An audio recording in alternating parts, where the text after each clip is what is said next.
Pessoal, muito bom dia a todos. Vamos iniciar nossa aula de planejamento estratégico, falando um pouquinho mais sobre a disciplina de planejamento estratégico e como essa disciplina é importante para os nossos cursos, né, os nossos cursos de gestão, sempre ressaltando que se fala aqui, né, durante a nossa disciplina, é uma teoria que precisa ser colocada em prática de forma alinhada, de forma adaptada às novas realidades do mercado. A gente precisa conhecer a realidade do mercado e buscar colocar essa teoria em prática de uma forma adaptada à realidade da empresa, certo? A disciplina de planejamento estratégico, como a gente está vendo, é uma disciplina bem ampla, né, que aborda diversos temas relacionados ao planejamento e à estratégia também. A gente, durante a disciplina, procura fazer sempre essa associação da teoria com a prática, certo? E eu costumo dizer que não existe fórmula pronta, né, para a gente realizar um planejamento estratégico totalmente eficiente, né?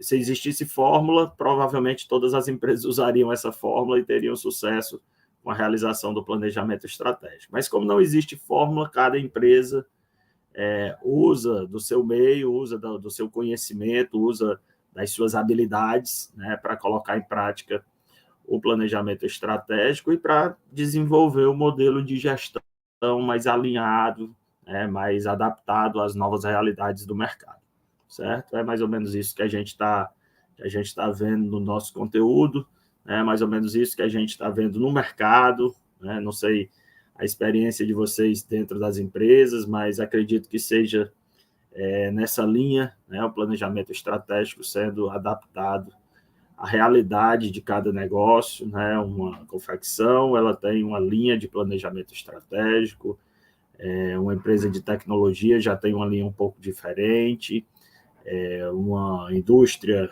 têxtil, né, já tem uma linha de planejamento diferente, certo? Todas aplicam o planejamento estratégico, mas cada um dentro da sua realidade, dentro da sua cultura, dentro do seu jeito de ser, do seu jeito de trabalhar, ok?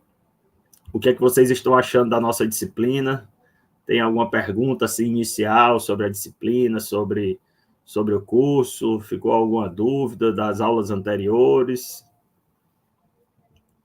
Williana, Amanda.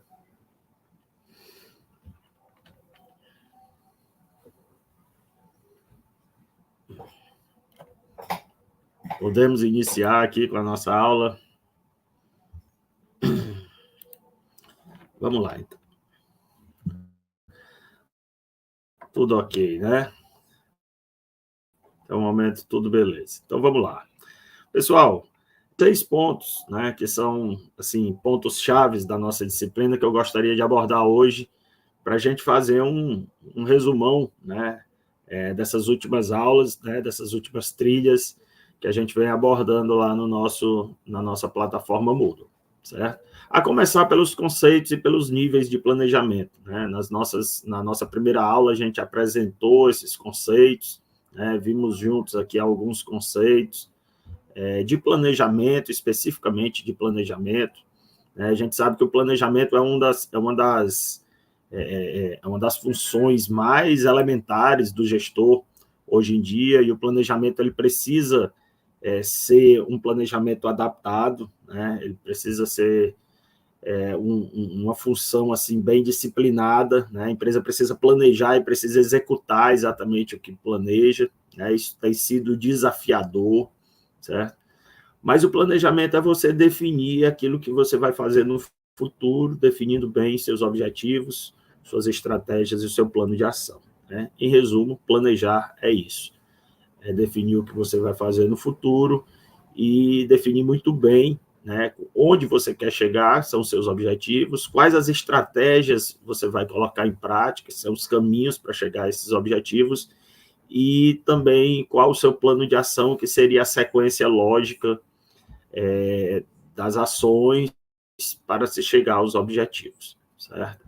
Planejamento envolve isso, mas na nossa disciplina a gente está falando sobre planejamento estratégico e a gente fala sobre níveis estratégicos sobre níveis de planejamento, e nesse nível de planejamento a gente tem, né, nós temos 3, que são muito conhecidos, né, planejamento operacional, planejamento tático e o planejamento estratégico. Né?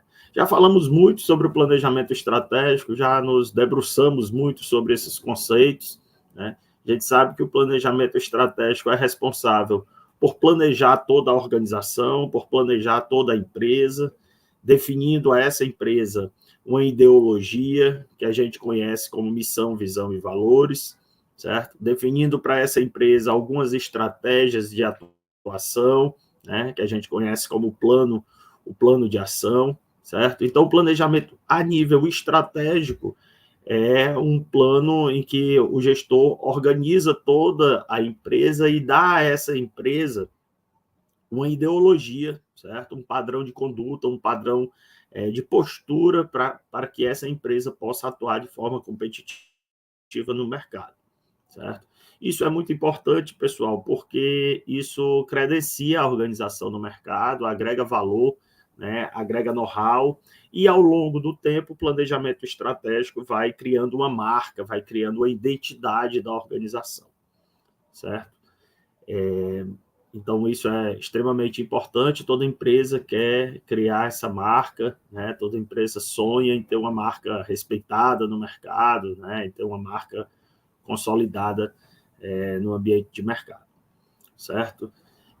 Além do planejamento estratégico, a gente tem outros 2 níveis, né? Que estão mais abaixo da pirâmide da estrutura organizacional da empresa, né? Que seria o planejamento tático. Planejamento tático ele é feito pensando em gerenciar resultados, né, em acompanhar o processo de execução do planejamento estratégico, né, onde se faz uma avaliação, através desse planejamento tático, se faz uma avaliação de indicadores, se faz uma avaliação das estratégias que foram pensadas para cada área, né?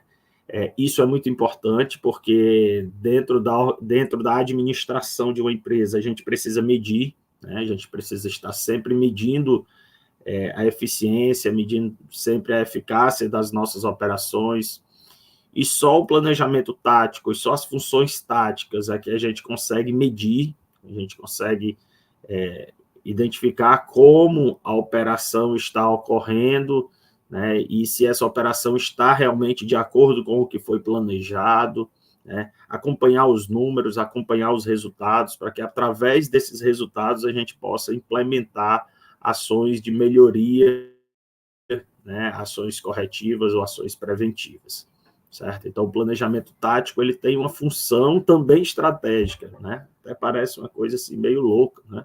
Puxa vida, o planejamento tático é estratégico, ele tem uma finalidade estratégica, certo? Que é medir, que é mensurar os resultados, acompanhar as operações, compreender como essas operações estão sendo desenvolvidas no dia a dia, e a partir dessa compreensão, promover um plano de melhoria, certo? Promover uma estratégia de melhoria que agregue mais eficiência, que agregue mais eficácia, que gere mais competitividade para a empresa, certo? Então, essa é a função, né, do planejamento tático.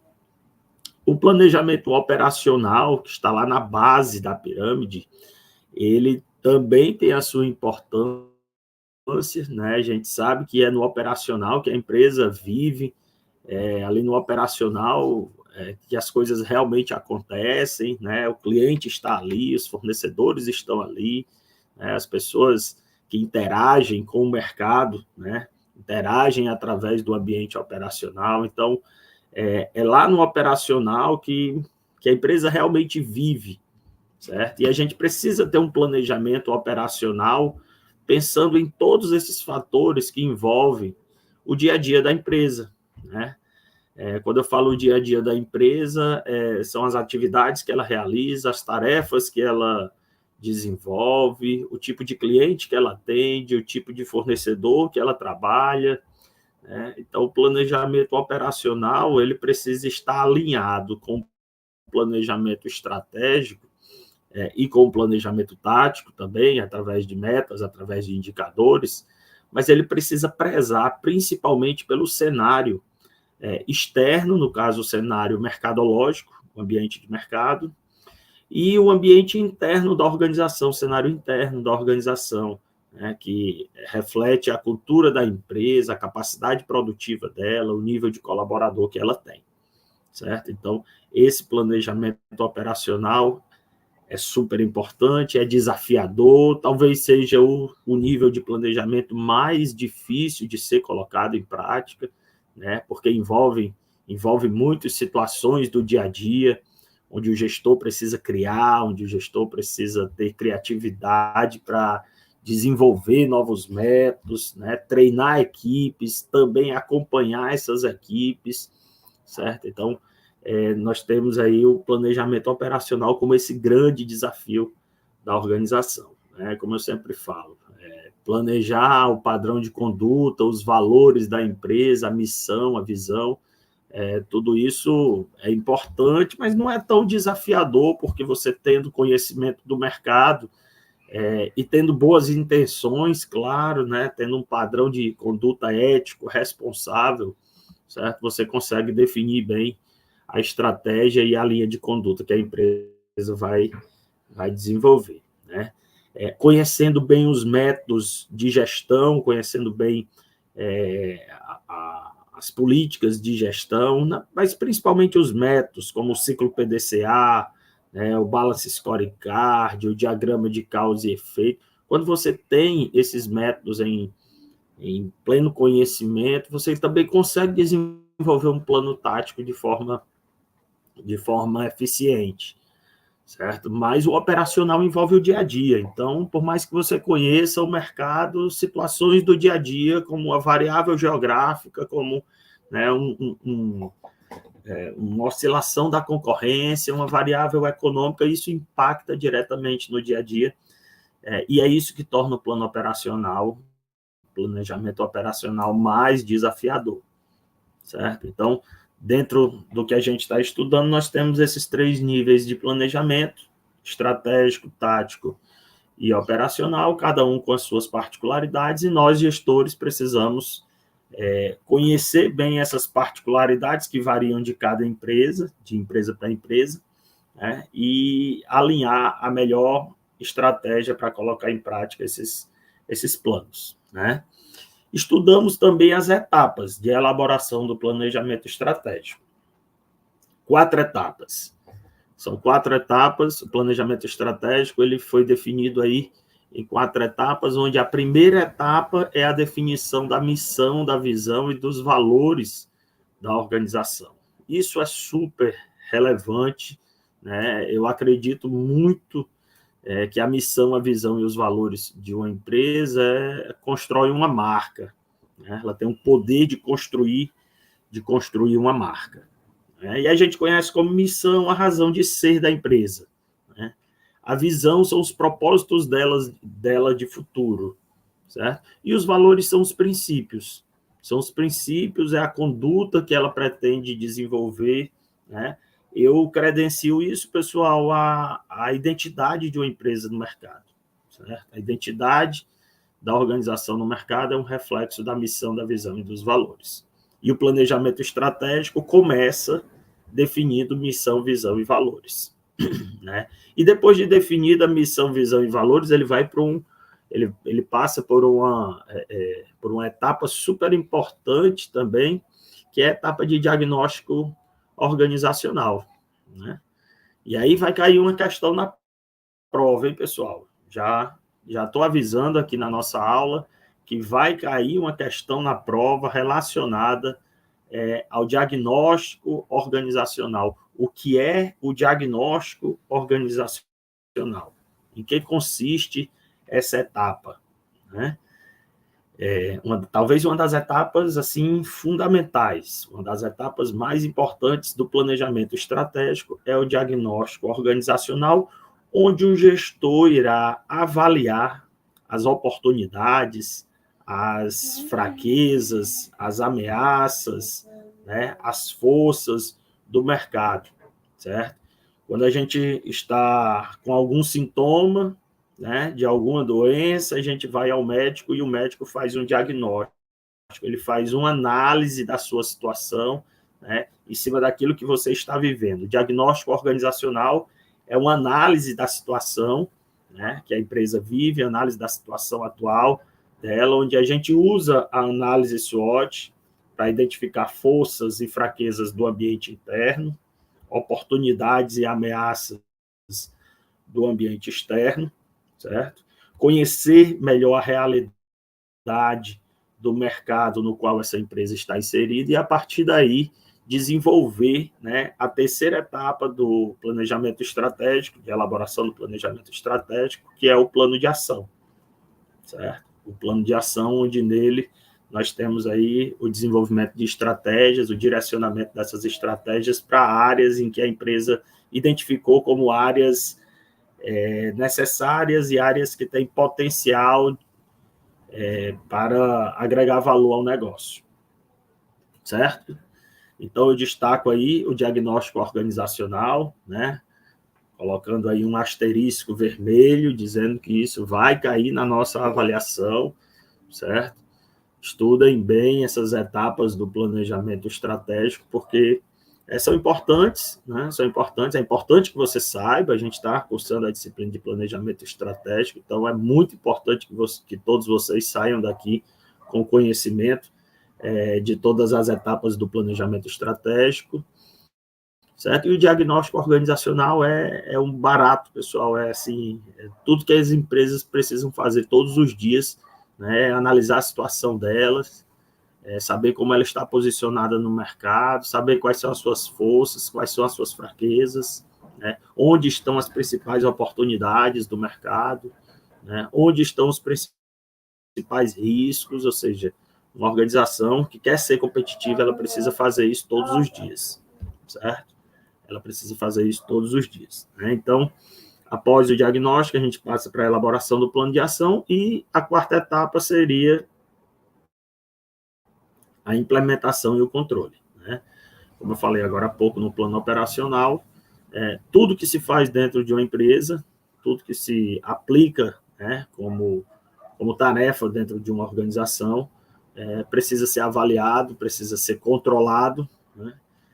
A gente precisa ter indicadores que nos mostrem que aquela ação está sendo viável, certo? Então, enfatizar bem aí esse ponto, porque, né, para a nossa prova, isso vai ser um dos pontos bem abordados. Bom, um outro ponto que eu falei, um outro ponto que eu comentei também, que a gente, né, vem abordando aí nas nossas atividades e no nosso conteúdo também, né, são as 5 forças de Porter, né, que eu acho que isso é uma velha conhecida de todos vocês. Michael Porter criou cinco forças competitivas e ressaltou que essas 5 forças incidem diretamente no funcionamento e na dinâmica, né, de atuação de uma empresa no mercado. Isso vai cair na prova? Vai, né? 5 forças de Porter vai ser uma outra questão, né, da nossa prova, certo? Vai ser uma outra questão da nossa prova, as 5 forças de Porter. Eu queria saber de vocês, nós só temos aqui online 3 pessoas, né? A Williana, a Kailane, que chegou agora. Kailane, bom dia, tudo bom? E a Amanda. Eu queria saber de vocês quais são as 5 forças de Porter. Acho que vocês já devem ter estudado até essas 5 forças em outras disciplinas, mas quem é que me diz aí, valendo 1 ponto na prova, valendo 1 ponto, 1 pontinho extra na prova, quais são as 5 forças de Porter, as 5 forças criadas pelo nosso amigo teórico da área de estratégia, Michael Porter? Quem é que sabe me dizer? A oportunidade está sendo dada, hein? A oportunidade para ganhar pontuação está sendo dada.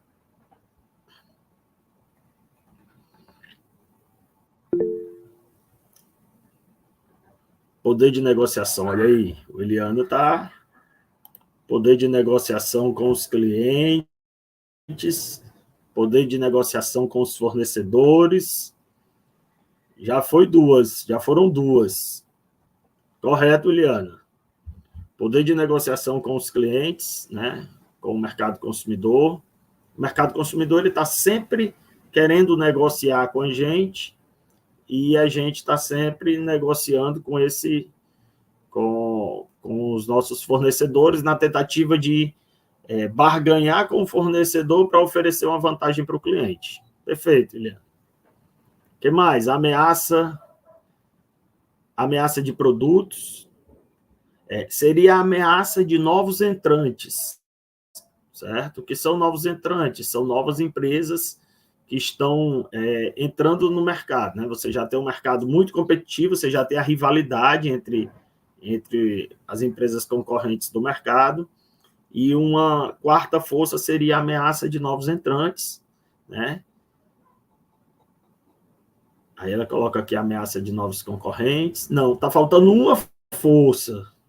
Está faltando uma força, Liliana. Você já ganhou praticamente o ponto todo, mas está faltando uma força, que é muito importante também hoje em dia, porque ela faz com que você substitua determinados tipos de produto que antes você consumia e agora você ou não tem mais necessidade de consumir, ou não consome porque tem uma preferência por outro produto, enfim. Quem é que sabe? Quem é que pode complementar aí e ratear esse ponto junto com a Eliana?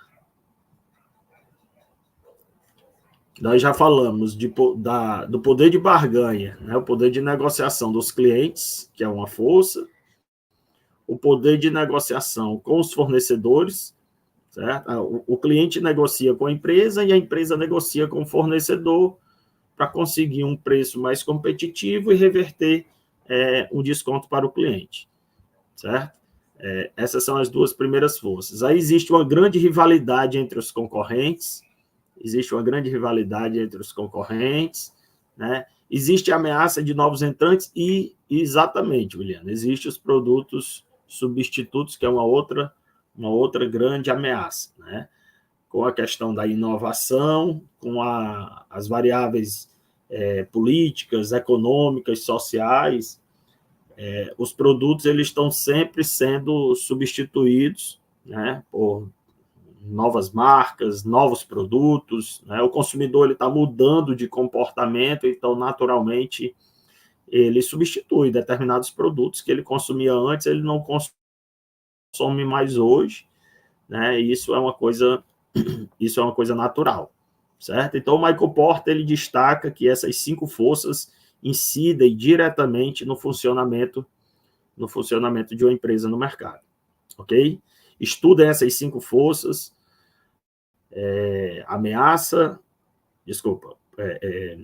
só pela ordem, né? Grande rivalidade entre os concorrentes, poder de barganha dos clientes, poder de barganha dos fornecedores, ameaça de novos entrantes e produtos substitutos. Essas são as 5 forças de Michael Porter, que ele destaca que você precisa criar estratégia, as empresas precisam criar estratégias para fazer com que essas 5 forças tenham uma incidência menor na dinâmica de funcionamento delas, certo?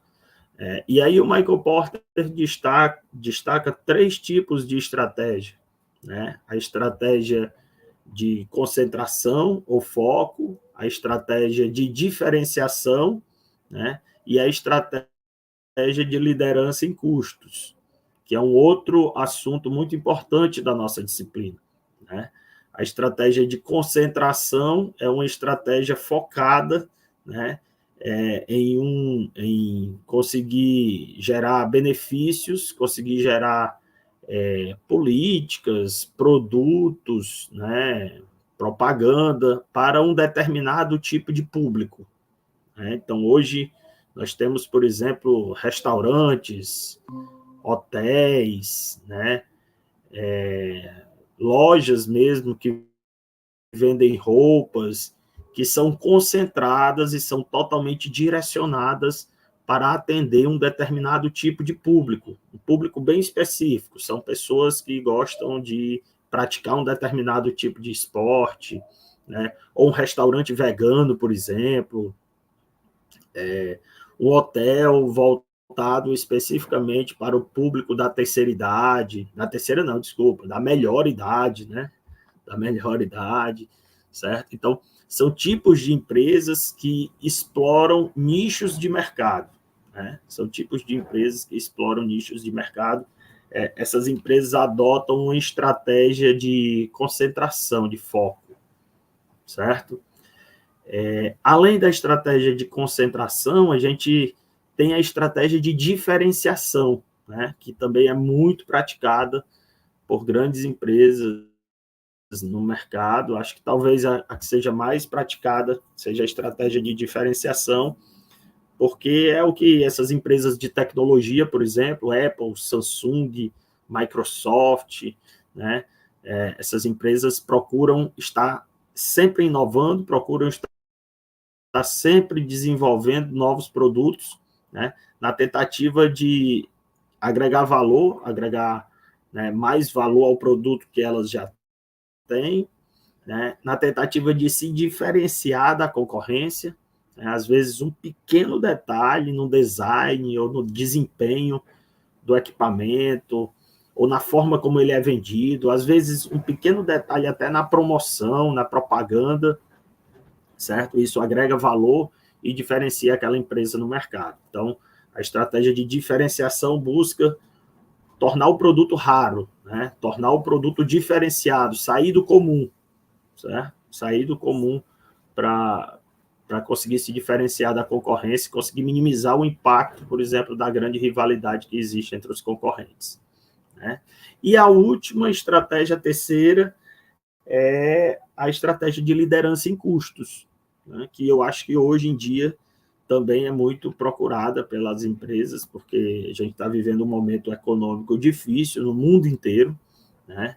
E o que mais as empresas têm buscado hoje é reduzir ao máximo o seu custo, né? Reduzir ao máximo o custo de produção, o custo de estocagem, né? O custo de entrega, de serviço, certo? As empresas estão enxugando ao máximo esse custo e estão maximizando, ou seja, procurando aumentar os recursos, né?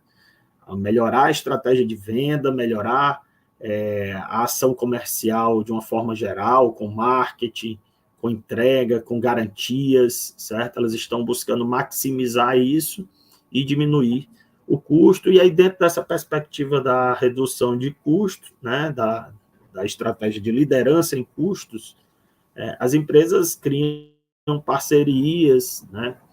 As empresas têm buscado se associar a fornecedores mais fortes, né? Fornecedores que têm uma marca mais consolidada no mercado, né? Tem buscado barganhar junto a esses fornecedores uma forma mais competitiva de compra, né? Comprar num volume maior para ter direito a um desconto, ter direito a uma forma diferenciada de pagamento, certo? As empresas têm buscado isso aí, né? E o Michael Porter, ele destaca que esse tipo de atuação reflete uma estratégia de liderança em custo que é muito comum, por exemplo, para redes de supermercado, né? Por exemplo, né? As redes de supermercado, principalmente os pequenos mercados, eles se filiaram à rede com o objetivo de se unir e de se fortalecer para poder competir com empresas maiores, né? Empresas maiores do porte aí do Grupo Carrefour, por exemplo, né? O próprio Cometa, que hoje é muito forte, né? Essas empresas estavam dominando o mercado, e aqueles mercadinhos de bairro eles estavam desaparecendo, né? E aí eles tiveram a grande sacada de se unir certo? Aqueles mercados menores, eles se uniram, continuam concorrentes, mas trabalham unidos em uma rede, onde nessa rede você tem várias empresas, e aí esse conjunto de empresas passa a comprar de um fornecedor num volume muito maior, né? Num volume similar, né? À compra que aqueles grandes mercados fazem, aquele mesmo fornecedor, né? E dessa forma eles conseguem, a rede consegue ter uma vantagem, ter um desconto nos produtos, e aí esse desconto eles conseguem reverter também em forma de benefício para o consumidor final, certo? Então, são estratégias, pessoal, e o grande barato dessas estratégias é fazer com que elas gerem vantagem competitiva, certo? Gerem vantagem em relação à concorrência, né? Gerem mais valor para o produto, agreguem mais eficiência para o produto e mais aceitação do produto no mercado. Ok? Tá claro até aí, pessoal? Todo mundo entendendo bem? Tudo ok?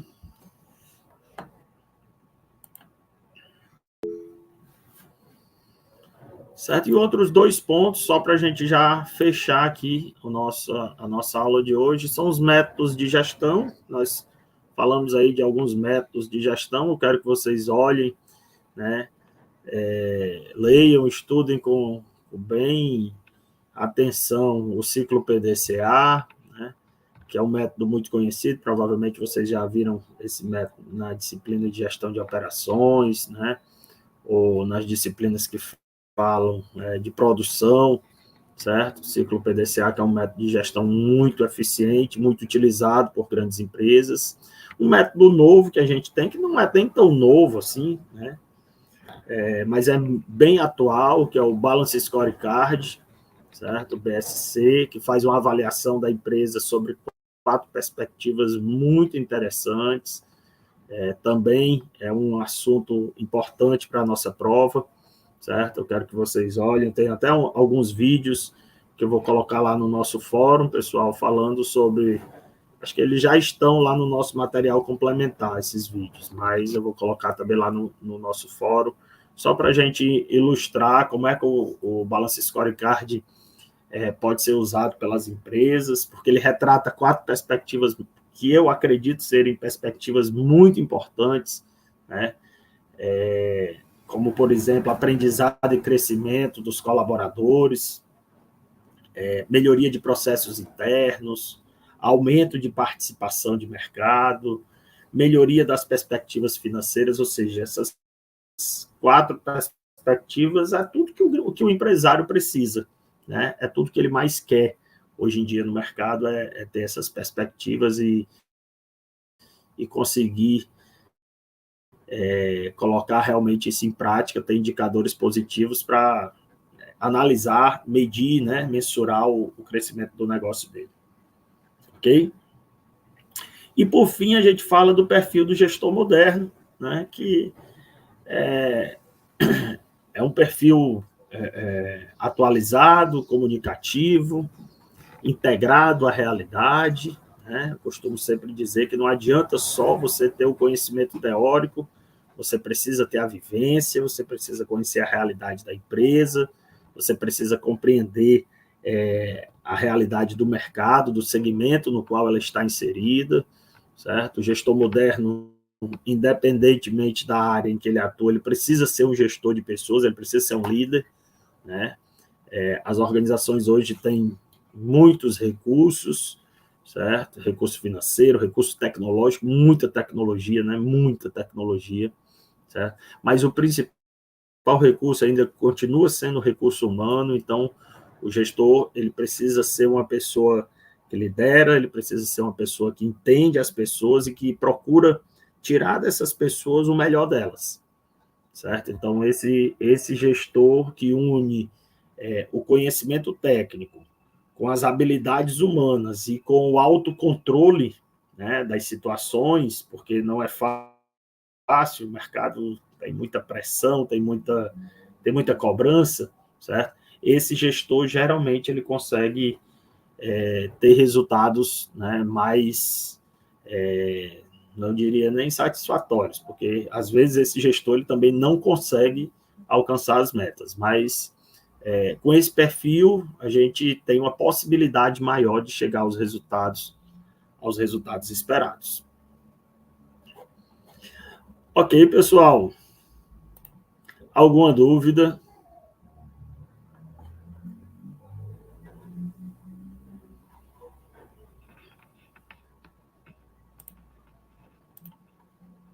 Tudo certo até aí? Kailane, Williana, Amanda, tudo certo? Tudo ok? Beleza. Né? Fechando aqui a nossa aula de hoje, pessoal, eu vou deixar para vocês um exercício, certo? Que serve como roteiro de estudo para a nossa prova, né? 6 questões, certo? 6 questõezinhas, né? Que envolve praticamente tudo que a gente falou aqui e o que a gente vem estudando nas últimas aulas, certo? 6 questões só para que vocês possam se direcionar melhor para o conteúdo que vai ser abordado na nossa avaliação, tá bom? Então, essas 6 questões aí, esse material eu não disponibilizei ainda lá no Moodle, mas agora, depois da nossa aula, eu já vou disponibilizar e vou disponibilizar ele também para vocês lá no nosso grupo do WhatsApp, ok? Dê uma lida no nosso material, procurem responder as questões, e a nossa prova ela está dentro desse conteúdo aqui. Tá bom?